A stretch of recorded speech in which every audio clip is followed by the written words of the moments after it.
Okay, so we're talking about trees for National Love a Tree Day, and I had to include this one, Lagostromia.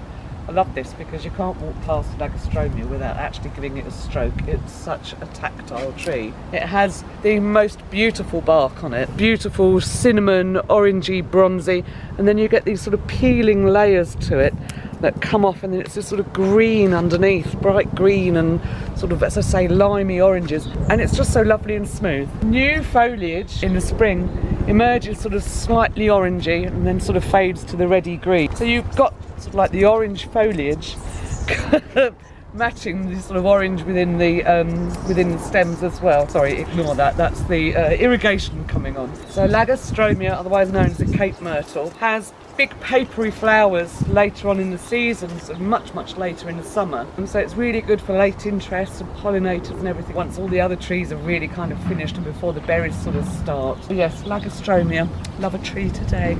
Louise, how many times do you reckon I've walked up and down this tree field? Probably about 3,500. I reckon 10,000 times. And I could have walked up and down this field and given you a top 10, but it changes week by week.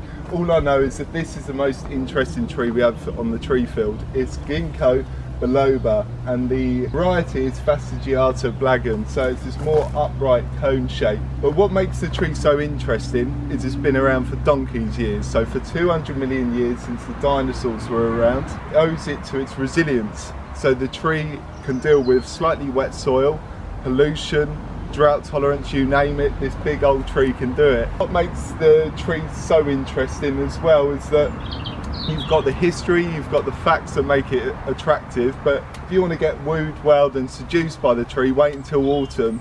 So all this tree field is in orange and red, and this is in a bright, vibrant gold colour.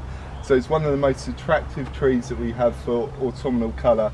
Hello, I'm Ricky McKenna. I was asked to pick my favourite tree. Today, this week, my favourite tree is Prunus satanica myrtifolia. I think it's a cracking tree. These are obviously standards, as a half standard, three-quarter standard, full standard. Heads can be pruned easily, can be actually shaped lovely into balls, spheres if you wish, or even if you don't prune them, they can grow this lovely kind of like bulb shape without any pruning and stays quite compact. Really great tree. And as for its newer variety, Prunus satanica brunellia. I really like brunellia. It's probably more upright growing and probably more open. The wood in the new branches is lovely and red. The leaves are slightly smaller, slightly more pointed and more crinkled.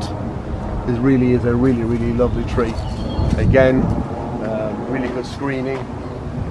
Lovely white flowers, summer flowering. It's just a great tree. I mean, Prunus satanicas really are, in my view, one of the best evergreens. This is my tree of the week, Ginkgo biloba fastigiata, commonly known as the maidenhair tree. This tree was around when the dinosaurs were roaming the earth. What I love about it is the shape of the leaf, which is very unusual. This is actually a deciduous conifer. Doesn't look like any other conifer at all. And then in the autumn, every single leaf goes butter yellow before they drop. It's a spectacular tree for autumn colour.